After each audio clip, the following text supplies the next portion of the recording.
So I'm here in Carl Jacobson's shop this morning. It's a Saturday morning, probably 7:30, 8 o'clock.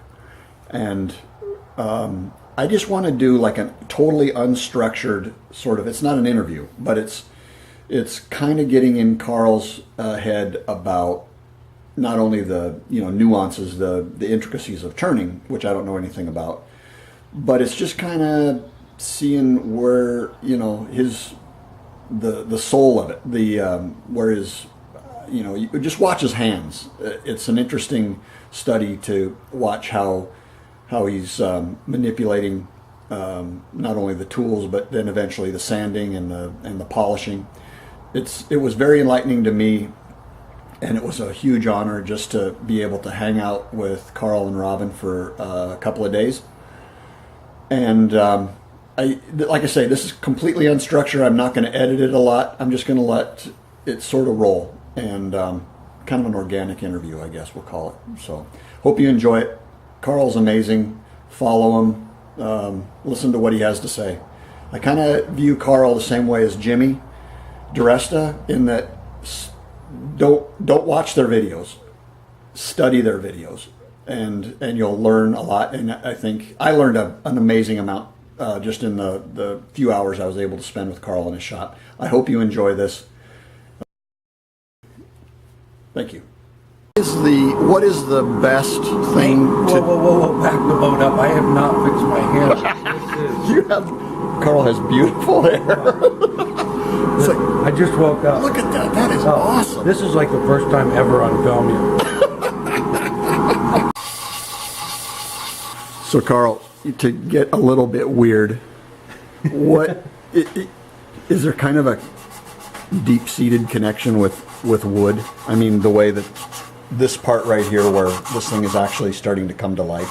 Yeah, I don't know. I love all forms of art. Sure. But the wood is, I don't know. I love the fact that every one of them is different, and it's just that natural. I love working with things like maple burl, where it's just chaotic, and right. It's just nature's chaotic.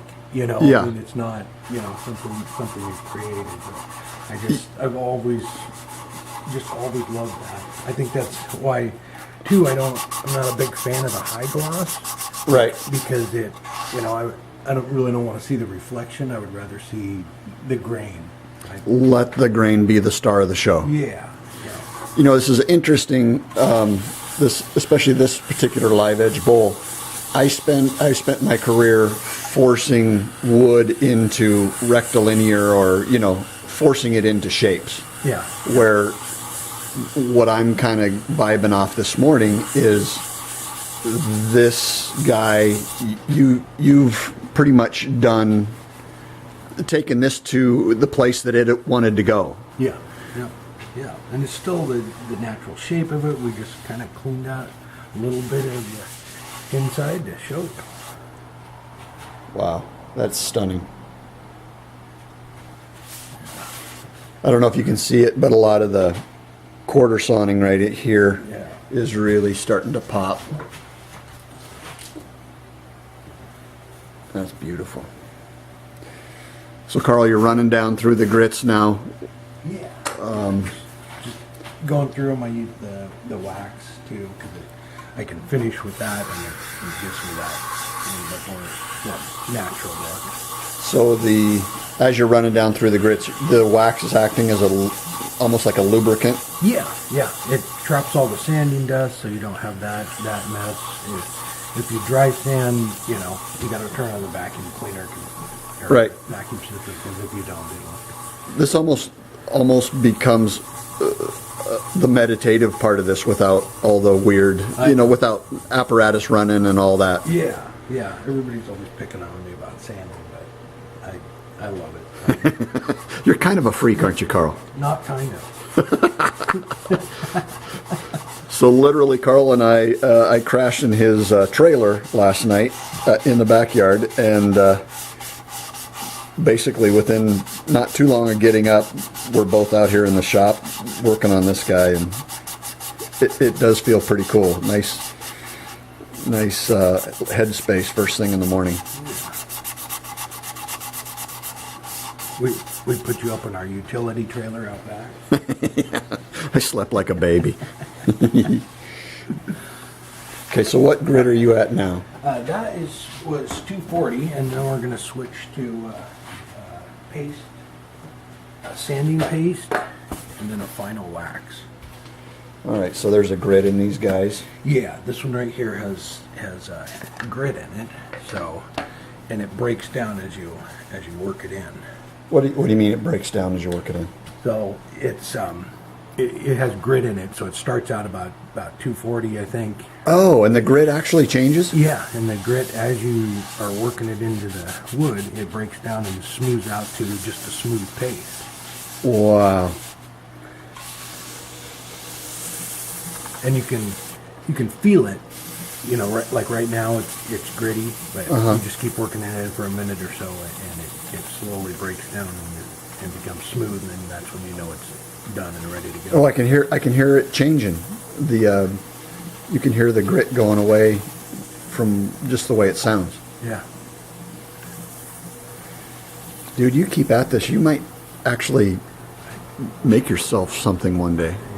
Fingers crossed. Do you want to do this for a living someday? I'm up in the air right now. It's a toss-up. I could go either way. Go back to my professional dancing career. Dude, you are an excellent dancer. I mean that awkwardly too. Thank you. That means a lot. Yeah, so it just breaks down, and that bumps it up to now 600-800 on the sanding. Yeah. And then we put a final coat of wax. So how do you typically deal with the live edge bark? I would, I'll put a little bit of oil on it. Okay. When we're done. Just let it soak in. Yeah, because it's. So this will be waxed and this will be oiled? Yeah, if you wax this, it's a pain. We'll take the air compressor and like blow that out. Gotcha. But trying to get it out because the wax will dry white, and you don't want that. Oh, okay. Yeah. And this is just the final coat of wax. It's funny, man. This, it all of a sudden it's kind of become this sort of sensual, type of feel and look. Yeah. It's just nice. Organic, warm. I like that. And I think something that I didn't think about too is all these waxes and grits and everything all have a really cool smell. Yeah. Yeah. It's like beeswax and orange oil is just delicious. Well, I ate some last night. I broke into the shop, and I hope it's not expensive because that was quite delicious. All right, you got me. I sneak a little nibble every now and then.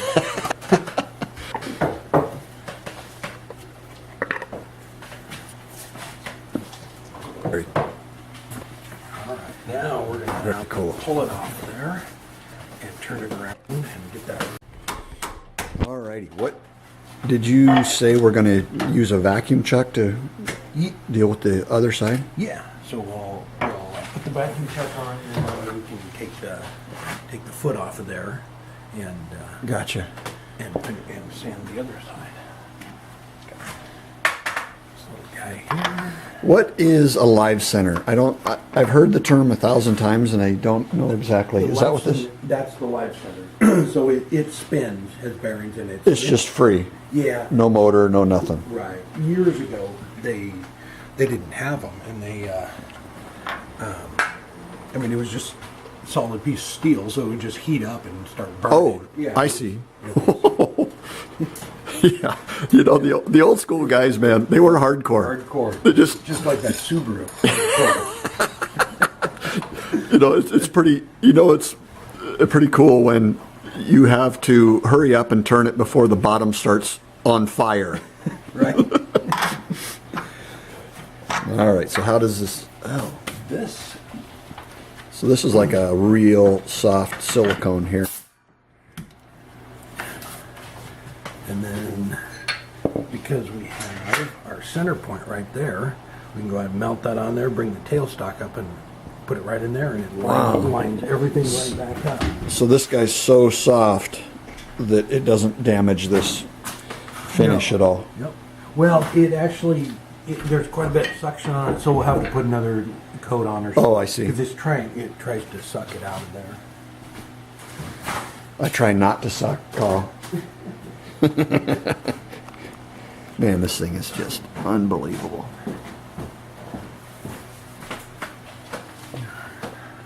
That on there. This side. Get it all lined up. Then you just turn on the vacuum pump. And Oh, it just sucks it right. Does that just keep constant pressure on it? yeah, and the air compressor, and it just hooks up to your regular air compressor, and it'll kick on and off as we're going. And, Gotcha. yeah. All right.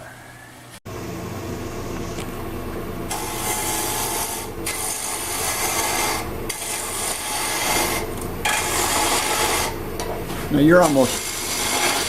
you're doing some of this with your lower body, aren't you? You're actually moving your hips instead of your arms. Yeah, that is, you get the most control over it. It's if you use your body instead of your arms. Hold on, let me back up and look. Yeah. Well, I won't turn it sideways.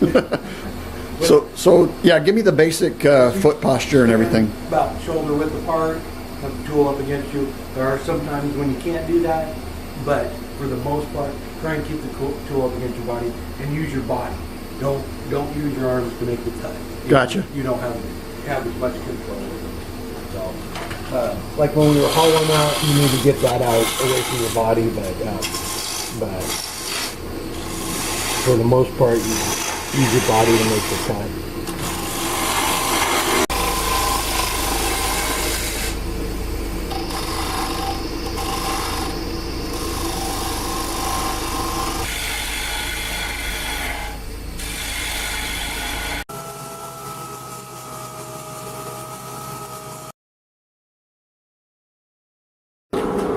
So Carl, as you're sanding this, if I'm seeing it right, you're spending probably 75% of the final sanding on the end grain. Yeah, just trying, because the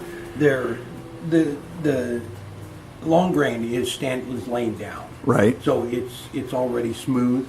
The end grain is standing up, and it's just hard to get that cut, especially on a natural edge bolt like this, to get it smooth, because it's trying to tear it instead of.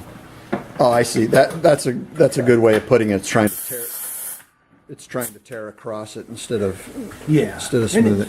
You know, the more you practice and sharper the tools are, the less you have of that. But there's still a little bit of it there. There's just work to do, isn't there? Yeah.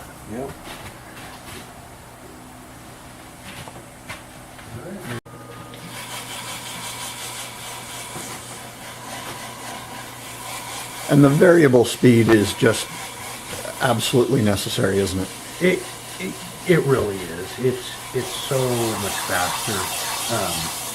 You want to sand slow, so you're sanding the wood, not just skipping along the top of it. Yeah. It's so much easier just to be able to. So even if a guy was to do a real cheap entry level lathe, I would highly recommend the variable. it's just one place you can't cut down on. The other ones are with the belts, and changing the belts all the time it takes a lot of time. Right. You save $100 or $200 with the entry level lathe, but it's interesting, isn't it? Because the tools define the process. Yes. Yeah. Yep. You don't necessarily need super fancy tools, but they do make it more enjoyable. Right. Yeah. Right.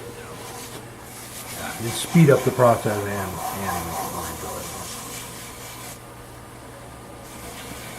How many bowls have you done in your career?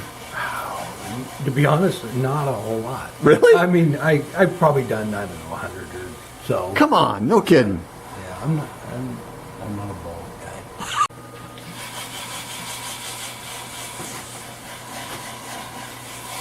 And the variable speed is just absolutely necessary, isn't it? It really is. It's so much faster.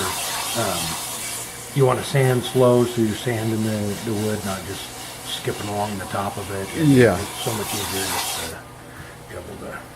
So even if a guy was to do a real cheap entry-level lathe, I would highly recommend Birkey. it's just one place you can't cut down on.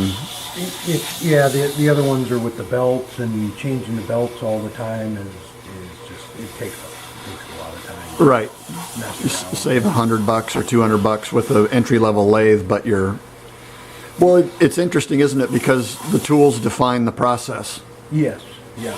Yep. You don't necessarily need super fancy tools, but they do make it more enjoyable. Right. Yeah. Right. Yeah. They speed up the process and make it more enjoyable. How many bowls have you done in your career? To be honest, not a whole lot. Really? I mean, I've probably done, I don't know, 100 or so. Come on, no kidding. Yeah, I'm not a bowl guy. And here I come. Hey, help me do a bowl. I mean, I've done a bunch of them, but I don't know. They're fun to do every once in a while. I'm just, I don't know. I guess I like the more, I don't know, creating, Sure. side of it. But don't get me wrong. There's amazing bowls I've seen that are just, phenomenal. Yeah. I'm not that guy. You do have beautiful hair, though. Not right now. It's more beautiful than mine. I haven't got my L'Oreal in there. Do you have product?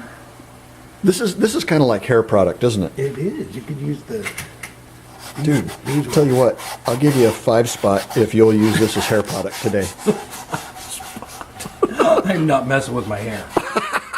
I wouldn't either. It's beautiful. Don't do a thing to it. God, look at this thing just coming to life. Unbelievable. I was telling Carl off camera that I didn't really have a concept of how much handwork goes into the sanding and working the bowl after you're done using, lathe tools on it. Yeah. It's like a regular bowl, just like a salad bowl. You don't have this much time. Oh, really? Yeah. Okay. The fact that it's differently shaped. Yeah. Because a symmetrical bowl, you can do a lot of this with the lathe on, right? Right. And it's with ingrain and all of that right out here is that's where the time's at. Right. Together and create something too, but I really like just, I don't know, just letting it kind of do its own thing too, on like bases and things like that, where it just kind of, I love, I haven't done a whole lot of them, but I love, there's some people who do amazing work, and they do they turn green wood. Yeah. And they just turn it super thin, and just let it do whatever it's going to do. Okay, talk to me about green turning versus this seasoned turning? I don't know. Yeah, turning green it's like cutting butter. Oh, really? Oh yeah, the ribbons just fly off there, and the only thing is like if you're doing a bowl, you have to let it, put it in a bag or something and dry it for months. But after it's turned. After it's turned, but you can turn it thin and just let it do whatever it's going to do. So the green stuff, I would assume, would warp around and move around a lot, right? Yep. Depending on how thin you get it. If you don't get it thin enough, it'll crack. Okay, gotcha. And if you get it thin enough, it won't crack, but it'll warp. And so what are you talking about thin? Are we talking potato chips here, or are we talking... A little thicker than a Pringles. I do love me a good Pringles.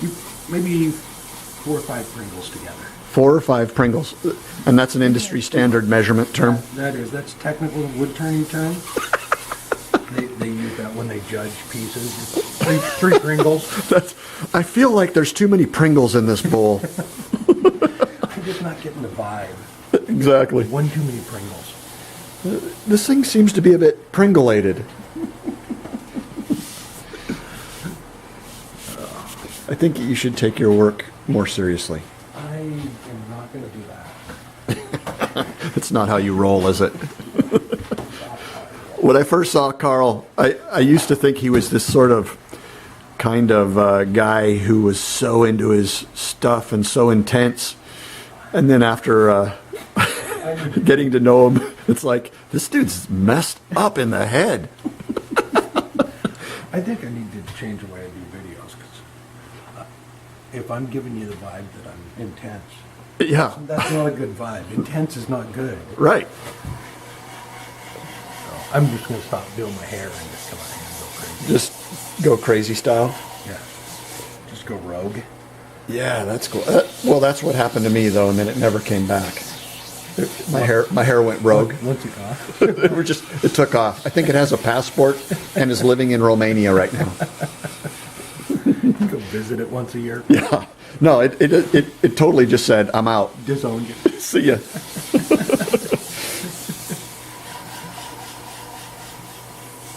No visitation rights allowed.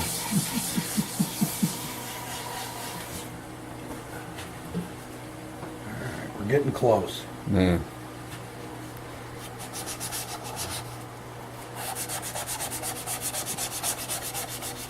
I can sing.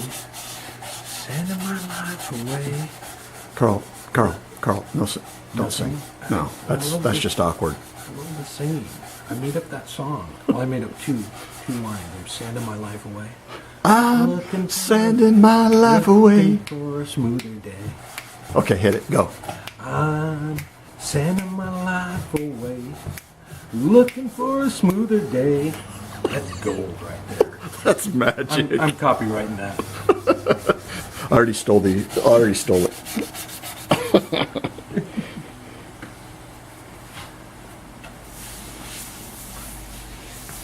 Amazing. It's cool. Yeah. It's just Good so Lord. cool. One more. One more. What grit are you heading to now? This one's 320. Normally I stop at 220, but I'm going to go to 320 and then do the grit again. Normally you stop at 220 and then go to... Go to the sanding paste. Okay. I'm surprised how fast the sanding paste worked on the inside. Yeah. It breaks down, a minute or so and you're good to go. And it saves on sandpaper. Yeah. I mean, instead of going through, 400, 600 or whatever. What is that grit, the actual grit itself? What is that made from? I have no idea. Probably a trade secret or something. Well, Glen Glen, over in England makes it. Okay, so the Yorkshire grit. Yeah, that's the sanding paste. And Glenn in the UK makes that. Right. In his kitchen. Literally in his kitchen. Literally in his kitchen. He has a one-bedroom flat, him and his wife. I have this sort of mad scientist Right? sort of vibe in my head. He has a little bit of that going on. Does he make a ton of it, or how does it?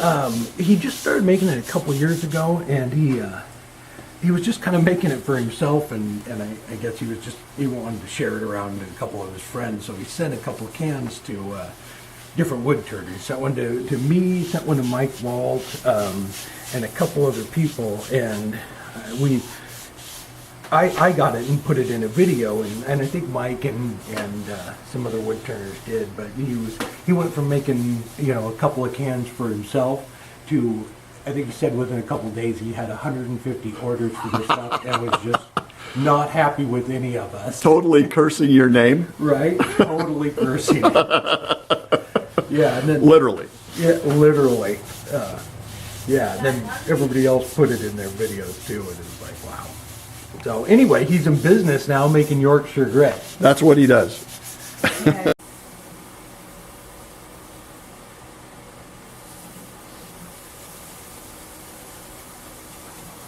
I gotta say, I've interviewed a few guys, but this is the coolest in process thing I've ever done. I guess that's also the thing that's fascinating to me, is so much of my stuff is, way long term, and you're going to come up with something here that's artwork, in my opinion, in a matter of hour and a half. Yeah. I probably could have done it faster if I wasn't here. It wouldn't have been half as fun. I don't know. I think that's why I'm drawn to the lathe is just that being able to finish a project like that. Sure. I don't have a very long attention span. Yeah. I like to be able to come out here and and be done with something in an hour. So, I know you're obviously filming all the time, every day. Do you ever just come out here and zone out and build and turn something just for the sake of the headspace? Yeah, actually, quite a bit. I only film probably 1, maybe 2 days a week. Oh, really? And the rest of the time, I'm just kind of making stuff. Sometimes I have to do like a test on something, but most of the time I'm just out here dinking around and playing. Thing. So you use YouTube as sort of a playground of test stuff out. All right, there we go. Boy, it's got some beautiful stuff going on in it. Yeah. Very cool. We'll put a coat of wax on that too, and I need to sand that little lip out there real quick. From that, it's the stain. Oh, gotcha, yeah. So the vacuum seal kind of has left a little bit of a... Boy, it really sucks in, huh? Yeah. It tries to suck out the oils and stuff.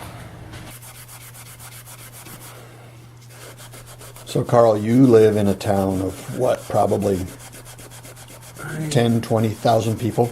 Yeah, I think we have maybe 20. Close. How much... how does it kind of weird you out about the reach that you have via YouTube and Twitch and all the things that you do? It's I don't know. I don't want to say awkward, but I don't know. It's amazing. Yeah. I mean, here we are. We're in my old family room or whatever, and it's Still smelling like bacon. Yeah, and it's just amazing to me. I'm blown away all the time. It's sort of humbling, isn't it? Where It is. you get messages from England and Mexico and Australia. It's very humbling. I don't know how to describe it, but it's Well, you're kind of an egomaniac, aren't you? I am. I mean, stop filming my hair. Look at that hair. It's just beautiful. Well, you and I are in the same generation. To me, it's always kind of a trip. We were talking about it this morning on the way to the grocery that, we were still pretty amazed in elementary school and stuff that, we had a black and white TV in the classroom to watch the guys walk on the moon. Right. And now, at any given moment, we could be Live to the world. Yeah. Yeah, it is. It's amazing time and awesome. Yeah, and it's even that right there. It's when we were growing up, it was just. But it was just like TV. I mean, those were the people right that were live to the world. But now anybody, anywhere can just share whatever it is they know or don't know. It doesn't matter. Well, what's your take on, especially being our age, what the evolution? You're staying up with the technology and evolving as a way of staying on top of things. Yeah, I'm not the best at that. I mean, I just learned what LOL meant. What is it? I don't know. I had to Google it. What does it mean? It's laugh out loud. What? I know it's weird. Oh, wait, I'm laughing out loud. I get it. Okay, got it. I was trying to think of something else. LOL with me. Oh. Yeah, it's trying to keep up with all that is hard enough for us seasoned guys. Right. Seasoned, I like that term. Look at the absolute warmth, and that thing could be 100 years old as far as Yeah. just, God, it's beautiful. Again, if you guys haven't read The Soul of a Tree by George Nakashima, it's one that you should refer to constantly, and this bowl pretty much epitomizes what he was trying to say. Solid work, my friend. Thank you, sir.